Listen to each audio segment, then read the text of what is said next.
Hey, how are you? Hey, nice to meet you. You have a lot of papers. Oh, yeah. How's everything? Nice to meet you. Daniel. Do you want water or coffee? Water. Okay. Do you want anything to drink for yourself? I'll get my coffee, no problem. Okay. Actually, I brought you a small little gift for your time. Thank you very much. Thank you very Is much. that good? Yeah, it's Brazilian. Yeah. I didn't know. I live by, there's a Brazilian market called Cibra. Okay. On Where is Sample- that? Sample Road. Sample Road, okay. Yeah. And I was just sitting there and I was like, let me get him just a quick coffee. And I didn't know if you wanted pilau or... No, this is great. This is what I had at home, actually. So I asked the grocery boy, the stock boy, I was like, which one's good? And he was like, that one. Yeah, in Deerfield and Lighthouse Point and not Lighthouse Point, but Pompano Beach, there's a lot of Brazilian. Pompano Beach is the biggest Brazilian community outside Brazil. So Pompano Beach is the first and Boston is the second. In Boston? Yeah, Really? Boston is the second. Do you want coffee? No. May I? Of course. Do you want me to put mine? No. Okay. Do you know? I probably should be doing this. On the main? That's not very clever. On the main? Yeah. Okay. I didn't see your email. Yeah. Because Sorry. the email that you sent is It's an older one? no, it's only on my computer. I forgot to put on my cell phone. Oh. So that's why I didn't see it. You said, oh, I'm sending you the messages now. Yeah, I sent it last night. I didn't have the only email that was on your website. Yeah. I know. I need to put on my cell phone also because. But I think the questions are just General or? yeah. I mean, I have these papers are the questions I typed up. Okay. So it's just like a brief intro about you. I did take a look at your website and your LinkedIn. Okay. So I have questions about that. And I don't lie on LinkedIn. Huh? And I don't lie on LinkedIn because a lot of people put a lot of stuff. Yeah.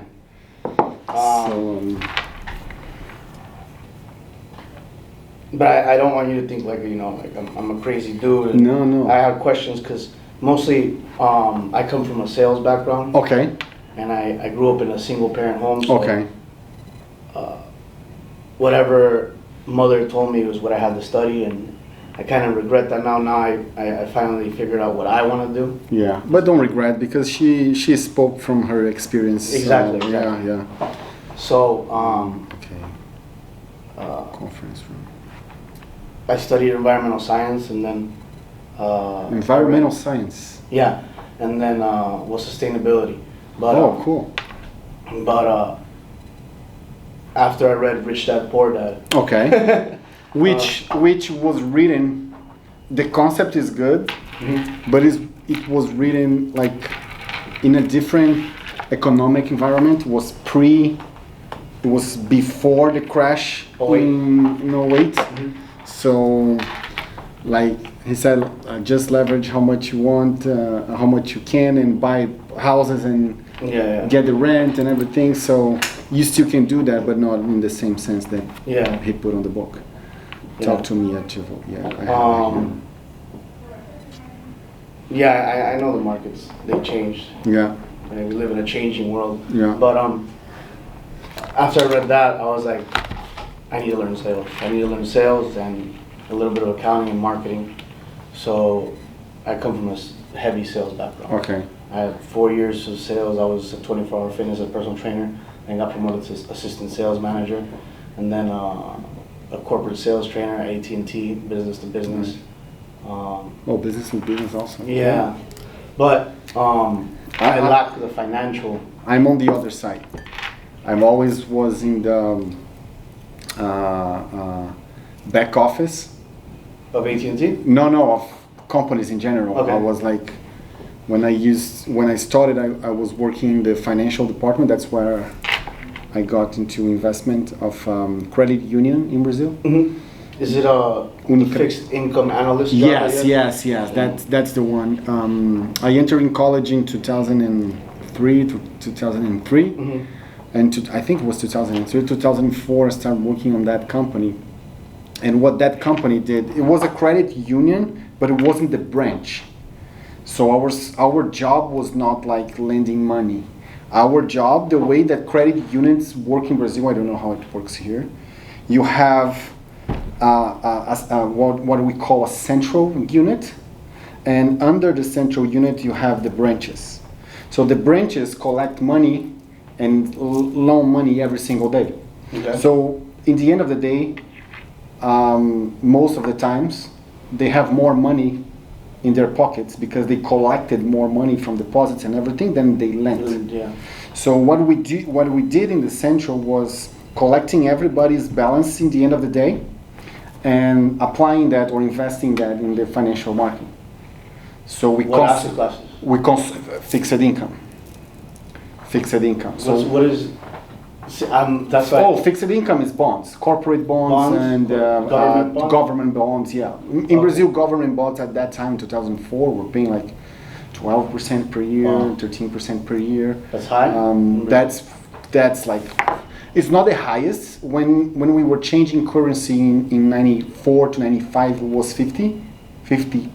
You lend money to the government. 1 year after, you have 50% more money than you had in the past.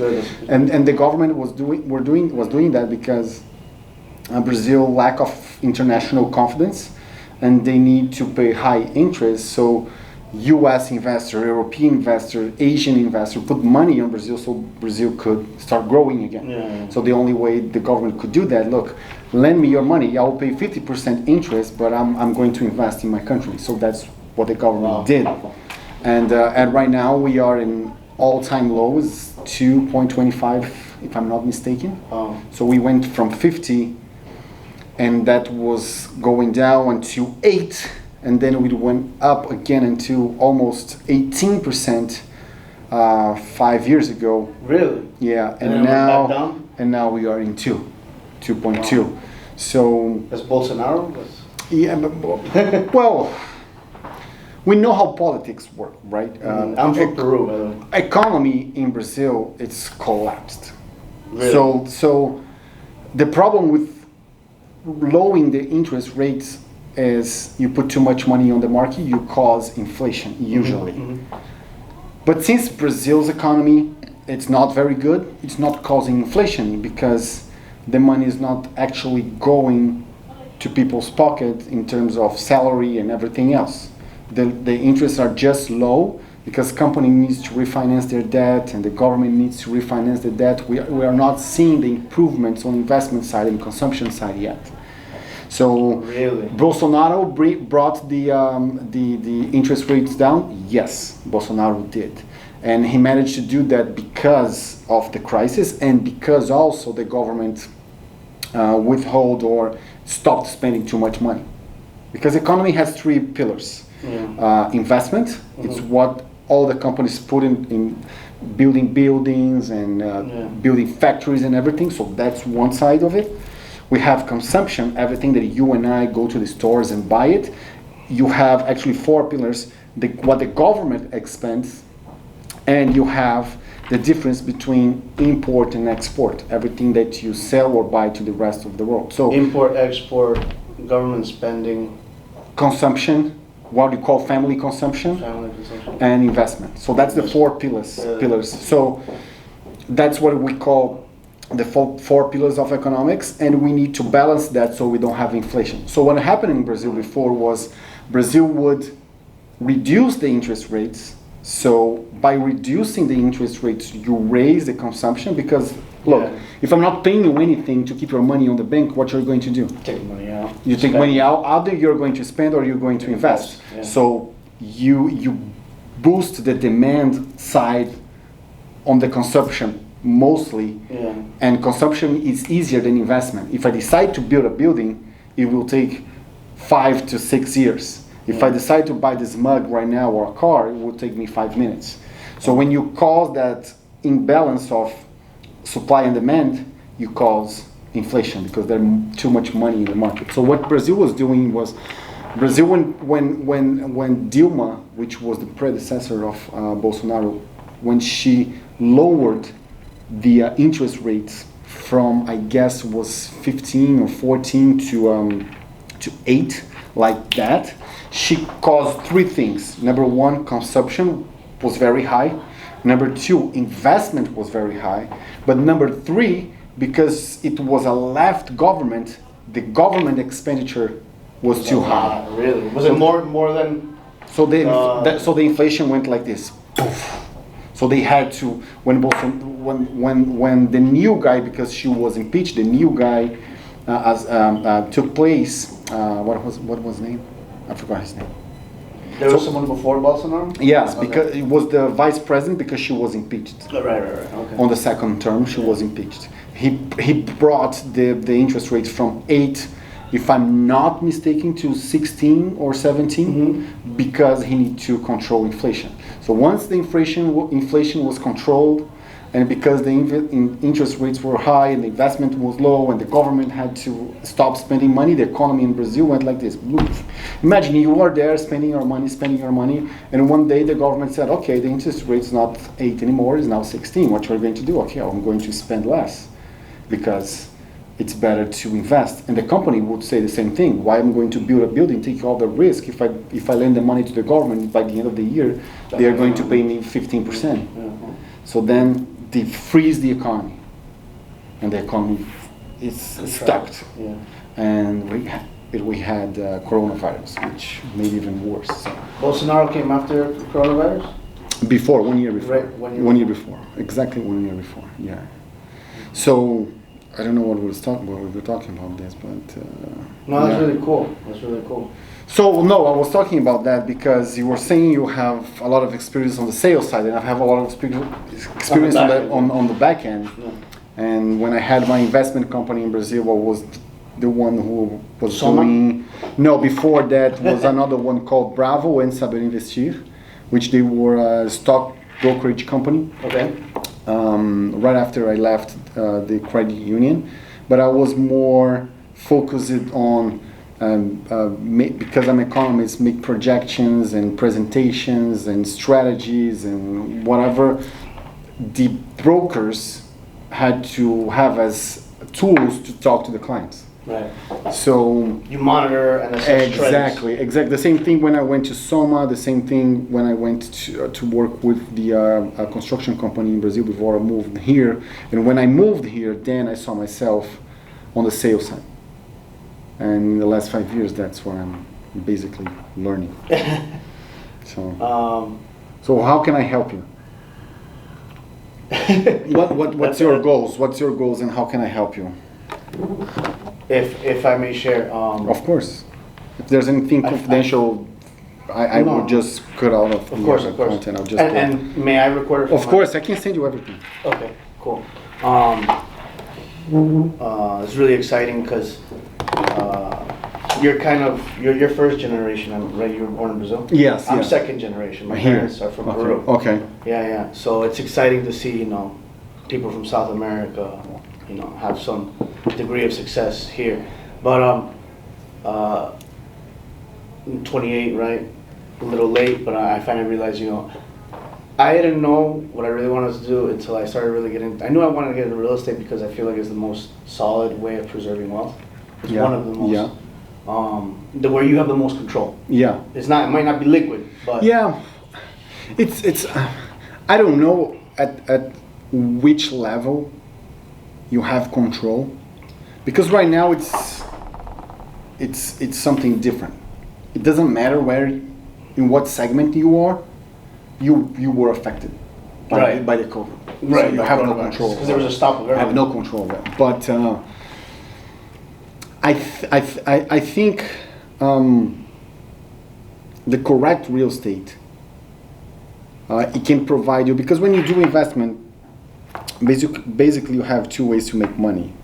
Either the investment generates cash flow for you, some kind of cash flow, like stocks. Stocks generate cash flow. It's low, but they do.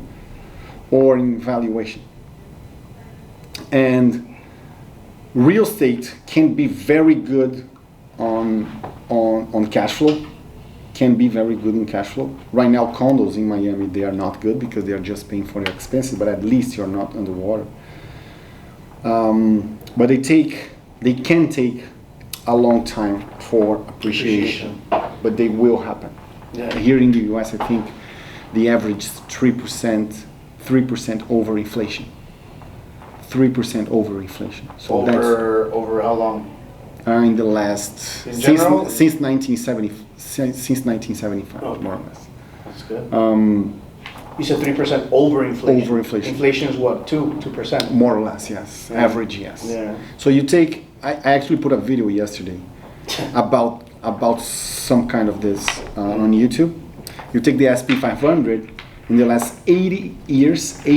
So we had World War II, we had Vietnam, we had the crash in the 80s, in the 90s, in the 2000s. We have 9/11, we had coronavirus, we had 2008. So we have all those events, and still the SP 500 averaged from then to now, 80 years ago, 9.8% per year. Yeah. 9.8% per year. Yeah.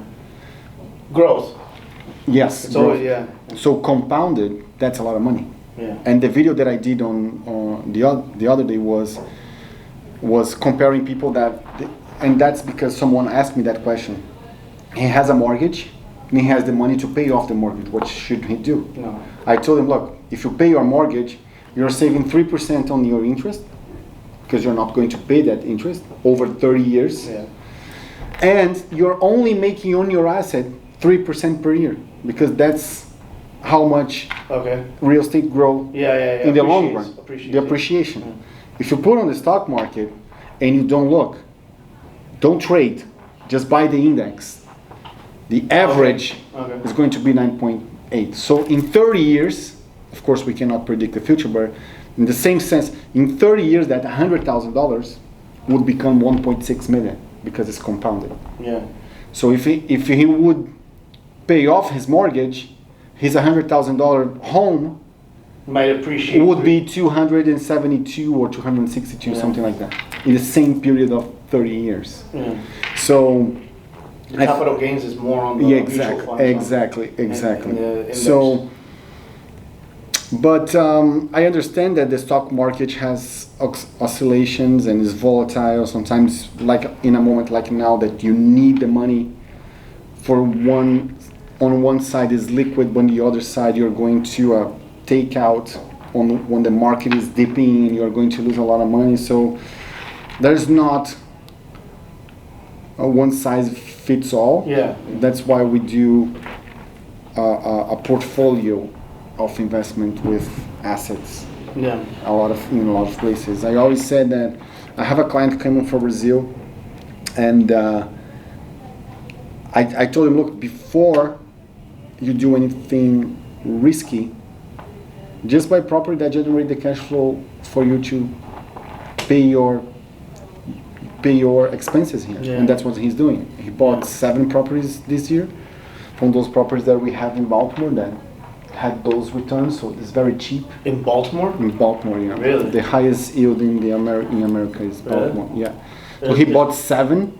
He has a goal of making $15,000 per month passive. So those are the cap rates? Those are the net cap rates. Net after all expenses. Insurance, property management, and property tax. So that's the net 13. Oh, that's with property tax too? Everything. So, Daniel, like I said, I come from sales, but after I realized that I want to get into real estate, I knew I needed to become familiar with the finance area.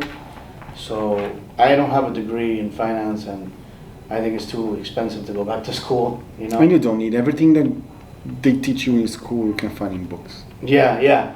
So I took the opportunity. I had gotten a job as a loan originator with Acompanhe, PHH Mortgage. So I was able to pass the exam. So I know a bit more. But after I worked there for 3 months, I realized I don't want to be behind a computer. Yeah. Qualifying individuals. Exactly. Yeah. Looking at the credit worthiness. So I did more research, and I really think I want to become a developer mostly. I know it's a little risky, but I think maybe repurposing some commercial real estate. Yeah. I like looking at old buildings. Yeah. I like. I mean, if you want to if you want to start as a developer, well, the not less risky, but the less expensive way is flipping, because flipping is a development. Okay. Flipping a house has all the aspects of a development. You need. But I like to see the land. You need to analyze where the property is, how is the demand for the property, what's the point of interest of someone that's going to buy that property, how much you're paying for it, how much money you're going to spend on it, and how much money you're going to sell it for. So that's development. It doesn't matter if you are building that building or flipping a single family home in Deerfield Beach. Yeah. The process is exactly the same. Exactly. It doesn't change. The process doesn't change. Really? It doesn't change. What about the process? Planning, zoning, what about that? Same thing. You might buy a house that you can think, oh, in this lot I can make a duplex. And now it's a single family home. Okay, so I can do an extension, or I can put a wall in the middle of the house and put 2 doors if the zoning allows you to. So the process is exactly the same. Really? But instead of building a 300 apartment or 1,000 apartment, you are doing 1 door, because that's you're going to get some experience. You've done that. You're going to make your mistakes like less risk. I think you're going to make 80% of your mistakes in the first one. Yeah. Because you just don't know what you don't know. Yeah. And that's important. On the second one, you know a lot of stuff, but new things might happen. On the third one, the window for new problems start to get narrower, because okay, it's my third, fourth, fifth house. Okay, then you go for a 3-plex or a 4-plex. Yeah. Which also are very good, and then you can do a multifamily. Multifamily rehabs are the best. Really? Rehabbing a multifamily, because look, if you have a house, while you are rehabbing it, you have no revenue. When you have a multifamily, more than 1 door, you can buy this stuff. Take 1 tenant, renovate that unit. Yeah. The rent goes up. Yeah. You have another house, and you see you're generating income with the other ones. Yeah. So you're not like dry. It's not 100% vacant. You are making money with the other ones. Yeah. So you fix the second one. Yeah. You bump up the rent, third, fourth, and then when you bought the thing, the rent were like, I don't know, $800 a door, and now they might be $1,000 a door, $1,100 a door. Yeah. And then you sell it. The whole thing. You sell the whole thing. Why? Because now you're going to buy a sixplex, and you're going to do the same thing. And now maybe you can do 3 at a time. Yeah. You can do 3 and 3. And multifamilies are very good to get loans. You work as a loan originator. Not anymore, but I used to. Banks love it. Why? Because it doesn't matter your income. They want to see how much income the building generates, because it's the building that's going to pay for the loan and the interest.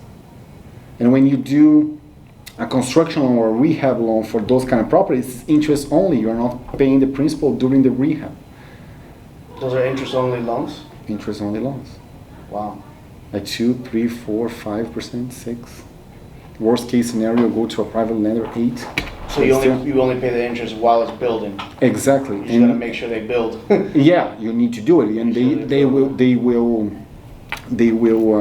inspect. Yeah. They will inspect you on it. They will inspect it? Yeah. The bank? Yeah, they always do. They do inspections to see if you are doing your what do you call your business plan. They will ask you for a business plan. They will analyze how much you are paying for it, how much the rent, how much do you think the rent is going to go. You need to show the comps in the area. Look, the rent on that building right now is $800, but the comps are $1,100. So the banks are going to do that with you. Okay. And then you did so many. Now maybe you're ready to build a new one. Right. I can make the transition. Exactly. Because building building has a lot of like moving parts at the same time. It's architects, it's engineers, it's inspectors. You deal, so the only, if there's a difference with flipping and developing, you just deal with more consultants in developing. What?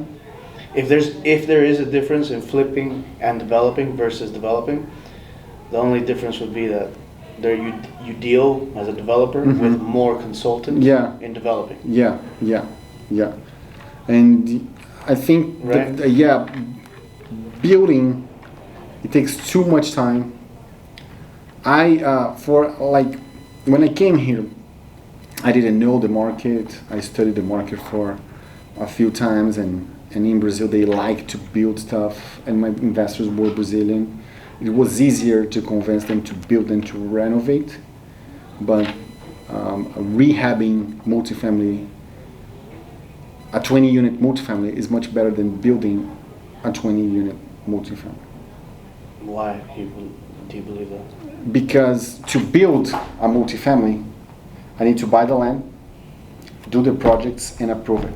That I already lost about 2 years. 12 to 18 months. 12 to 18 months. That's it. Now I'm going to start building it. It's going to take me, depending on the restrictions of the city, of hours that you can work, it can take you from 1 to 2 years.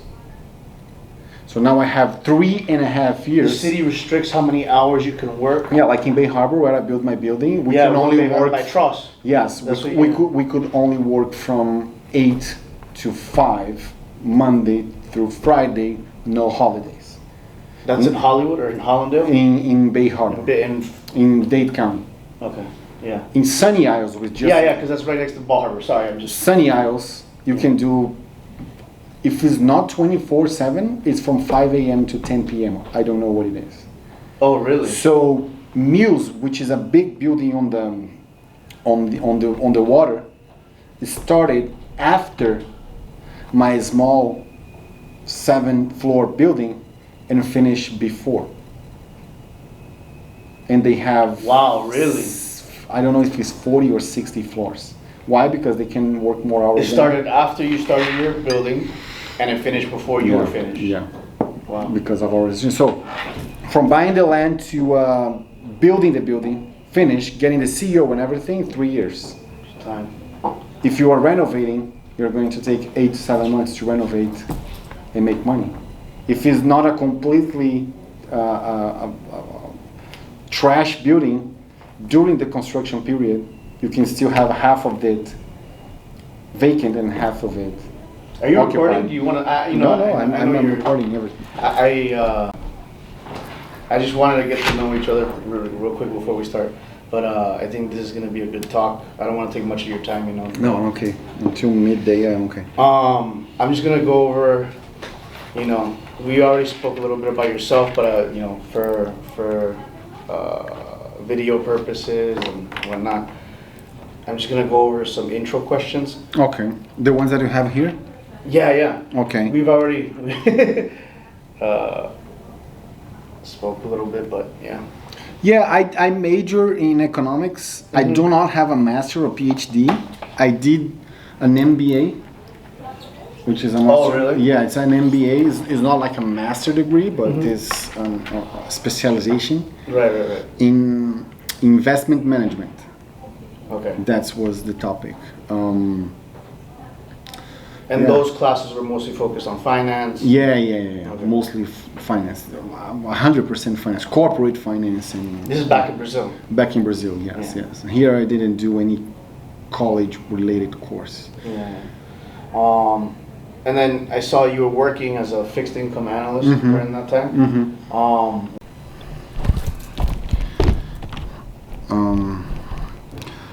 Okay, this is where after I changed my batteries. Okay, what you were saying about the fixed income analyst? Yeah. So, you were working, I guess, through school, right? Yeah, I was like, I started in internship. Okay. Yeah, And a trainee or something. is that where you really started to... We are in our open room, and this one doesn't get too directional.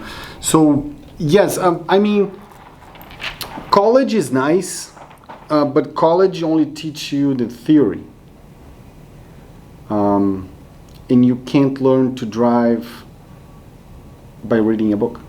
Right. You need to go there and do it. So I think I was in the third semester when I entered this company and started to like getting in touch with investments and everything, getting to know how it really works, and yeah, it's good to have like the practical experience. You know? Yeah. So I stood there for 3 years Really? doing that. You know. Okay. Is that where you really like started to build a network and get to know investors? No. Network I built when I opened my stock brokerage company. Okay. Because on that point, I started to deal with the public. Because on that institution that I worked in, credit union, was only back office stuff. Okay. I had no contact with investors and stuff like that. Okay. But when I opened, even though I was not a commercial person, but still, we had events. I used to do presentations to investors and stuff like that. So yeah, that's when I started to build it. Okay. You're live? Not live, but I'm recording. Okay. Yeah. Oh yeah. Yeah. Okay, that's really cool. And you had your stock brokerage before Soma, after Soma? Before Before it Soma? was between 2007 to 2012. Okay. 2007 to 2012. And you were so up until that point before Soma, what made you want to go into Soma? You know, were you tired of stocks? Was it too much volatility? I was tired of stocks. I was not having the best relationship with my former partners, and I wanted to live outside the U.S., outside Brazil. At that moment, our plan, mine and my wife's, was to go to Europe, actually. Really? Yeah, and Where? France. Okay. And when the guys from Soma, which I knew from my first company that I worked, the credit union, he told, look, Daniel, I see, and at that point when I had this stock brokerage company, I had made my first real estate development, a small 6-unit condo back in Brazil. And I remember I went to Soma to offer them to enter as investors or something like that. Really? And when I did that, or after I did that, they called me and said, Daniel, we want to structure, because Soma didn't have a private equity segment. And they said, we want to structure here a private equity segment. We are dealing with big families and big investors, and they have that demand. And we don't have anybody to do it. Would you come? I said, because I'm already having problems with my former partners. I said yes, but I'm going to get married next year. And when we get married, we are going to move outside the country. Are you okay with that? And they said, where you're going to? Our plan is to go to Europe. And he said, okay, that might be good, because we can open a branch of our company there. And you could be that guy. I said, okay, perfect. Let's do it. Kind of like the head of the private equity fund. Yeah. So time went by, economy in Brazil collapsed, and they decided not to do it. And that's why, moving to your question, what made me made the transition to construction, to Trust, because I knew the owner of Trust, because we used to train triathlon together, and he said he wanted to build something here in the U.S. because of his clients were asking. And I said, okay. And he had invited me to work as his financial director. And I said no, because I was fine when I were in Soma. But when he told me that he was thinking about coming here, then I said, okay, if you're going there, if you need anybody, I'm here. He said, okay, that's good, but I first need you here in Brazil to help me structure my company so I can go to the US. And that's why I left Soma into construction. Okay. You touched a lot of points I want to go over, but could you really quickly, you said that they want to put you in charge to manage a private equity fund. If you could touch base and to structure the department at Soma that would be responsible for private equity projects. Okay. Yeah, and at that moment we actually bought pharmaceutical company that phytotherapic with plants. Really? And we started the process. We bought it. It was a nice company. It called Towins, and we changed the name to Austin, or the opposite, Austin, and we changed it to Towins. Mm-hmm. And but in the end, it didn't work. After I left, it didn't work. But yes, that was the idea, to buy companies and restructure and sell it. Okay. That sounds really interesting. And then you said you were a triathlete? Yeah. That's pretty interesting. Yeah, Have you always been athletic growing up? No. No. I always liked sports, but I was never like. No Fuji ball? No, I played football, soccer, volleyball, basketball, hockey. Really? In skates, not on ice, but on inline hockey. Really? Yeah. I used to skateboard also. I always enjoyed sports, but I was never an athlete. But in 2012, 2013 more or less, I started training triathlon. I did my first Ironman in 2014, did another one in 15, did 3 other half Ironmans, and last year I just... Then you finished the race? Yeah. That's good. And last year I just decided not to do it anymore. I was too tired. So to stay athletic, you kind of got into triathletes. Yeah. That's kind of where you met your partner. Yeah, exactly. Okay. Triathlon networking. Okay, that's really cool. Then, so I'm guessing when you were at Tross, your role was to structure. Yeah. What were you? I structured a deal for them in Brazil. A very big condo complex were 60 million reais. Really? Yeah. Which at that moment was like something about $30 million. Wow. More or less. That was the first one, but that was in Brazil, and then I structured the deals here also. The building Bay Harbor, the multifamily. Yeah. And just for my learning purposes, Daniel, when you say structure a deal, you're talking about how you structure the investment capital? Like who's going to get everything? Yeah. From defining the product. Okay. From defining the product. Yes. Okay. Like when we came here, we studied the market, we saw all the townships here in South Florida, and we decided to go to Bay Harbor because Bay Harbor has a height restriction. There was no big players there. It was not overdeveloped at the moment. It was a lower ticket entry in the United States. So that's what was one side.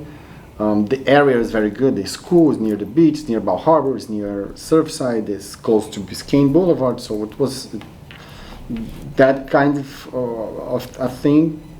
So from research of the market? Exactly. Then structuring the, I'm not a lawyer. The lawyer actually did the corporate documents, but I told him what I wanted to do. Correct. So then he figured out in terms of law here in the United States what could be done, and he structured that. How do you approach that? How do you like, what were you thinking? I know 60 million reais is going to come from Tross or the private. Yeah. Look, I want to do this project. We are going to get investors from Brazil exclusively. There is not going to be American investor because then we had to register with the SEC. Then it would be another thing. We are going to have this much from investor, this much from pre-sales of the unit, this much from banks. So let's structure this in the best way that the investor has the less risk, and we can optimize the capital, and that's it. And once we do that, then you go to to investor to talk to them, because you need to have something to show them. Look, this is what we're going to do. This is the structure. You're going to enter like this. Is that what's considered a pro forma? I hear that. No, pro forma is just like, it's a spreadsheet that, let me see if I have any here. The reason I ask is because I hear a lot of terms being used amongst developers, like pro forma. A lot of the developers talk about structuring capital in I think they call it a waterfall payment. I don't know, like. A waterfall payment, I think they refer is that the bank, the investors receive their money before it's sold, before the developer. Okay, before they take their fee. Exactly, okay. Because usually the structure of payments is a loan gets paid the first, investor the second, and developer the last one. The developer is the one that works. But within that investor pool, there's different parties involved. Exactly. You can have like a preferred investor. You can have a mezzanine investor. You can have that. Could you touch base or elaborate? It's basically how much risk each one of them are going to take, and how much return each one is going to take. Like, you can have the preferred investor, which they are basically lending you money and you need to pay an interest to them. That's why they are preferred, because they have preference on the distribution of the dividends and the capital. So they are taking the less risk, but they are having also a fixed, basically a fixed, or you can structure and have like a part of fixed return and another one based on the results of the project. And the guy that comes under him, he's not a preferred investor, so he doesn't have a preference on the distribution of the dividend and the capital, but he receives more of the results. If that makes any sense. So he's taking more risk because he doesn't have an agreement with you. Money? Usually he puts more. Really? The class of the asset represents more. Like 60% is that guy, like 40% or 30% is the preferred, and the balance is the bank. Okay. So you need to mix that. Really interesting. So that's kind of my gray area that I it's not a gray area. It's just the way that you're going to structure the participation of your. This is a pro forma. It's just like a budget and how much you're going to make, how much you're going to pay. This is your cost. This is a pro forma. Like it's your first step when you are analyzing a project. Okay, I'm going to this project that they are asking for 1.195 million is going to generate me $112,000 net income per year. That's a pro forma. Is that good or not? So it's just a spreadsheet that relates all your incomes, all your investments, and all your costs. So that's the yield. One of them's yearly, the other one's monthly. Exactly, project, exactly, yeah. Wow. Okay. So let me see if I have another one. Yeah, no, I don't.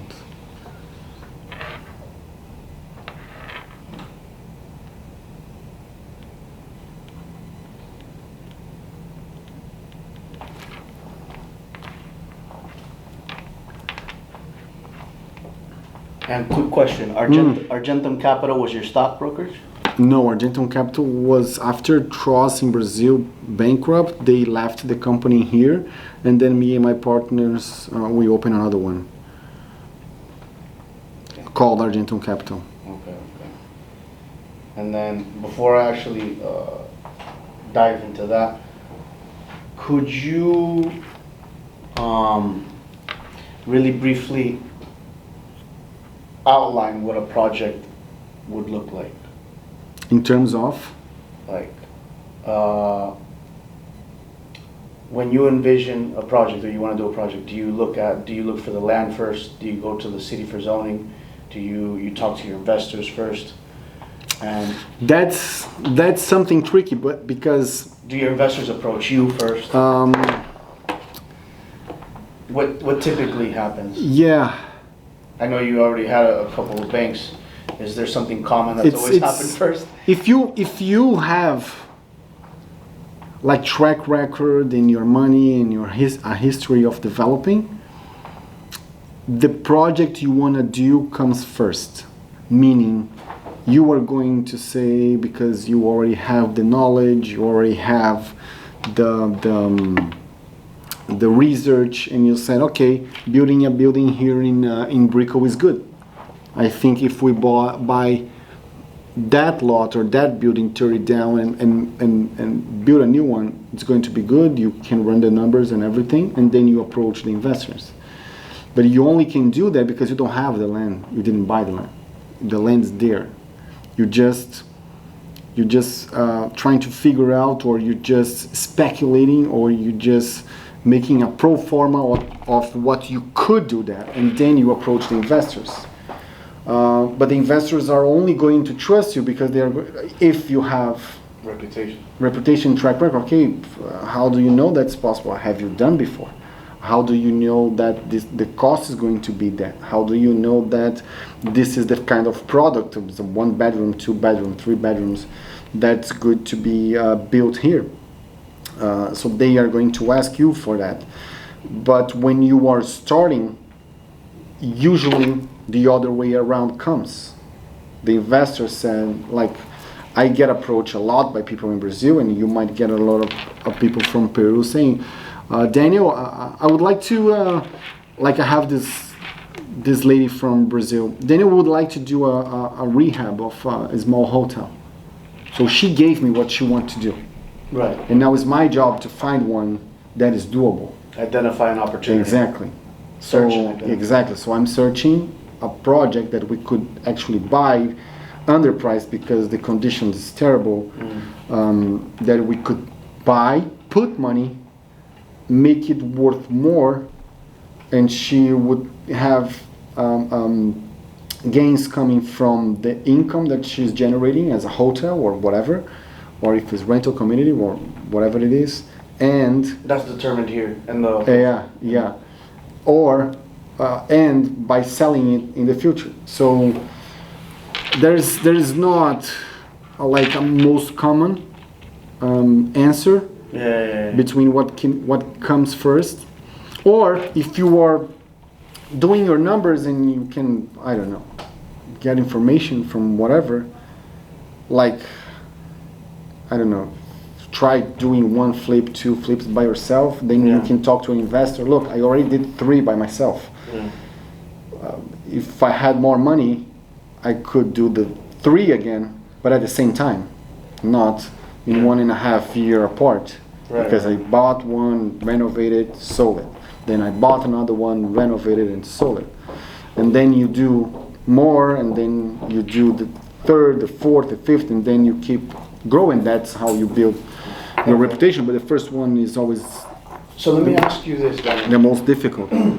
With your understanding of the market, of economics, do you look at timing of when to start a project, of when to? Yes, like right now, I really love the luxury market because. Like, do you see cost of labor low now, and then a lot more immigrants coming in? Yes, exactly. Like, now's the time to build. I really love the luxury market, but we are living in a period that is just a small window of time. A lot of people from New York, New Jersey, Connecticut, Illinois, California, Arizona, I don't know, the north, they are coming down, and they want to come down now. They don't want to wait for 18 months for a house to be ready. So right now, it's much better to find luxury homes that can be rehab, because 3 to 6 month process than to building a new one, because that will take 18 to 24 months.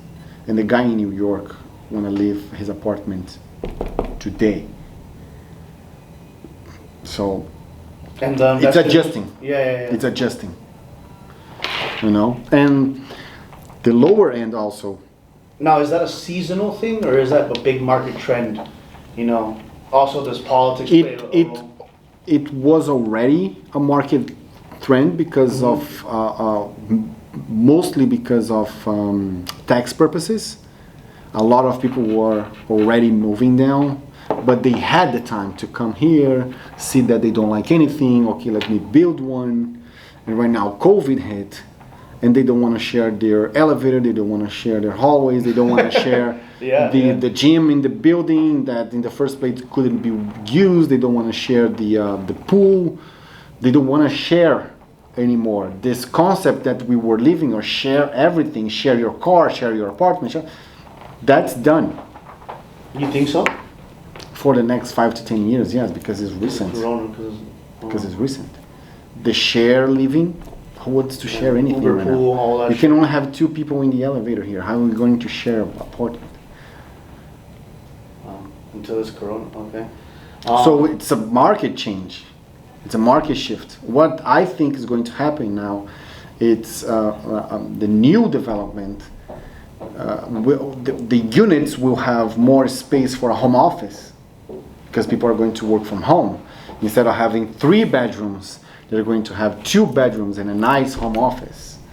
Or instead of have 3 bedrooms and a den, the developers will make the den already home office ready. Have you had investors approach you with that question already? Like home offices. Home offices. I think the mixed use is going to be even more common because people won't have to.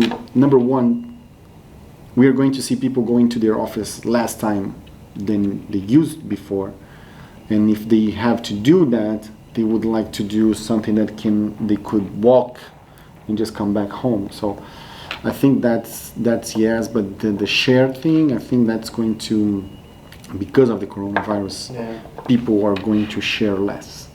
That's my understanding. So the short term demand is going to be more.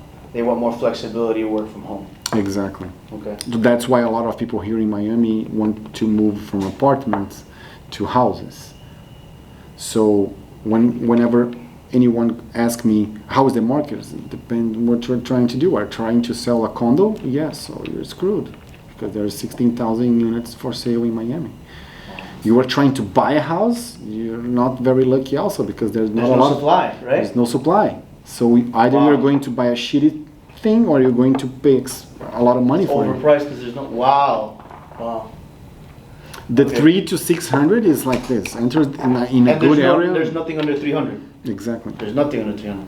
It entered the market, it goes away. Okay, let me ask you kind of an interesting question. You said you believe there's going to be more of a demand for home offices, right? Mm-hmm. Have you seen a demand more for, and I know you have some experience with this because you automated your one bay. Yeah. Is there more of a demand for smart homes and integration of course, technology? yeah, because people don't want to touch anything. Yeah, they don't want to touch anything. Okay. Like, I need to go to an office, but I don't want to touch every single outlet in the room to turn on the light, to turn my computer on, to connect there. So Alexa, turn on the computer. Alexa, turn on the light. Alexa, put the AC. Blah, blah, blah. So voice automation is a very big thing. I believe so. In the near future. Yeah. Wow. Right now. Now, yeah. Okay. That was something that was going up and definitely got accelerated by the COVID stuff. So yeah. Wow. Okay.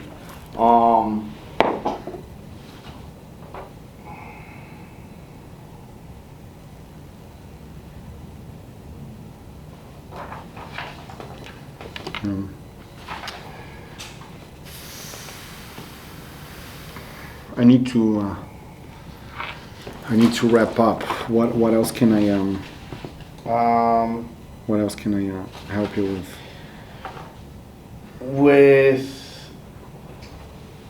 For someone like me that lacks a financial background, what would you recommend? Becoming a realtor first and starting to get in the game? You said doing a lot of flipping. That's an alternative. Yes, you can try to work for real estate developers. Is that what you want to do? If that's what you want to do, you can start working for real estate developers. Seek out who is developing here, the big firms, and try to get in. It doesn't matter if it's based on your sale experience or your loan origination experience, but try to get in, because it's easier for you to change inside than not having any experience in finance. And look, I don't have any experience in finance, but I want to work in your finance department. You see what I'm saying? Try to go to a developer, find out who is developing here, and just see if there's an opportunity to help them out. Anything. Go inside. And once you are inside, then okay, my goal is to go to the financial department. So approach the guys in the financial department and say, look, I work in sales, I work in I don't know where. Is there anything that I can help you? And try to start helping those guys. And you could be a realtor for a developer, or sell their units. Yeah. Also, you can, but usually they usually go to the market to get, like, to structure their in-house team. They go to the market and see who's available and bring in, because they want their relationships. So, yeah. But I'll definitely, if you want to be a developer, like Daniel, that's my goal. I want to be a developer. Number one, if you have the money, start doing flips, because you're going to learn in 1 year what you would learn with a developer in 5. That's it. If you have the money, just go. Okay. If you don't have the money, go work for a developer, get the money from your salary, and try to do your flips. Okay. And then, kind of like a closing question. What's the biggest challenge you've had with the city planning, zoning? Changing, yeah. RFIs, request for information. We can do this. Actually, this file was for the iPhone. Yeah, I think with the city, especially Bay Harbor, they change too much the rules. So for instance, we bought the land with a project approved back in 2013, right? So at the end of the project, they start telling, okay, but this change on the plans, you need to, this change on the city requirements. Yeah, but I already have approved it with that. Yeah, but we don't care. You need to change. Like they had me changing we had a palm tree in the front of our building that was 13 feet, and they now are requesting 14 feet. And we had to change 3 palm trees. And after they were installed? Yes, after. And the guy from the city, and I made a video about it in my channel, the guy that does the inspection, we went through the building, outside the building, and at the end, he didn't find anything to point. He saw a plant, a tree, a small tree. And is this tree new? He said, yes. Yeah, the branch is broken, change it. So it's very discretionary. It's not arbitrary. Arbitrary. Wow. And right now at the end, we built the building based on the plan that was approved by the city, okay? The guy that approved it unfortunately died, and the new one found out that the elevation of the building that he approved was wrong, and now he doesn't want to give us the CO. He doesn't want what? Give us the CO, the certificate of occupancy, because the elevation of the building is wrong. So we had to go to the architect to find a solution, and the architect found a solution that on the first floor where we have the garage, he's going to open like small vents. So if there's flood, the water can come in and out without pressuring the structure of the building. But when we were going to apply that to the fire department in the city, COVID hit and delayed everything. So Wow. yeah, so that's a challenge. So you always gotta be solution oriented. Yeah. Very solution oriented. Okay. And then last thing, actually, what I want to know from my learning, it's been an awesome talk. What do you have ready? What do you present to the bank to get construction financing? And how can or what should I study, or what should I read about to learn more about mezzanine investors, how to structure, I guess, deals? Regarding the mezzanine, the structured deals, I don't know. I don't really have a book about it. You can go to Investpedia or something like that. There's a lot of websites that teach you those kind of stuff. But that's called structuring. Yeah, capital structure. Capital structure. Okay. Yeah. You can put like mezzanine investors or Yeah. mezzanine, but they will explain whatever it is. Yeah, Google. And regarding the bank, if you are building like the bank is always going to ask you like for a business plan, what it is you want to build, and how can we find out that this is actually the project is good. And then they are going to ask for your experience, and they are going to ask before they lend you the money, the CEOs, the project approvals and everything. So there's a lot of paperwork that they request before they do anything. If you're building a condo, basically what the building wants to know it's how are you going to pay them back. So usually for condos, there's a reason why developers try to sell 50% of the units before the construction. You said that in your video. You said the construction start, because with 50% sold, it means usually that you're going to get a more or less 25% of your revenue during the construction period, because you sold 50, and usually the developers request a 50% deposit throughout the construction, 10% of the contract, 10% on the breaking ground, 10% when the building gets to your floor, and usually 20% at the top off. So you have 50%. So the developer requires 50% down payment from? Not down payment, but throughout the construction from the buyers. Wow. So think with me. If you sold 50% of your total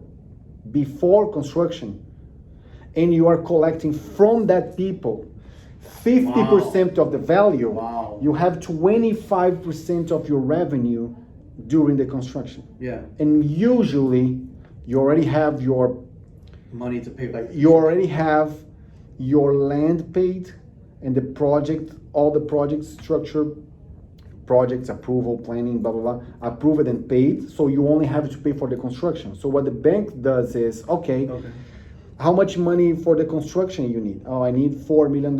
And usually those $4 million is what you're going to get from those people that bought you in the first place. Wow. Because the bank wants to know how you are going to pay me back. That's why developers sell before starting construction. That's the only reason they do that. So they don't need to put more money down. Mm-hmm. So what they're telling the bank is, with the $4 million that you are going to lend me, I'm going to build this building, and once I finish, those people that bought me, they will pay me back, and I will be able to pay you. That's the second half of their money. Exactly. The second half of their... exactly. Wow. The first and the second, right? Because they are going to pay you through the construction, and through the construction they're going to pay you like $2 million, and the other 50% they are going to pay at the balance, which is how much money you're going to pay to the bank. So more or less that's the structure. So yeah, that's it. That was great. Yeah. That was a lot of I mean, so there anything I can help you, let me know. And good. This might be much, but is there your pro forma? Does it have like calculations already? Yeah, I can send you something. I have your email here. I have another one that is better at home. I'll send you. Just so I could. I'll send you an example. No problem. That'd be great. I will reply your email from. I don't have it on this computer, but I have on my hard drive at home, and I'll send you. No problem. That's great. Thank you very much. Thank you for the coffee. Yeah.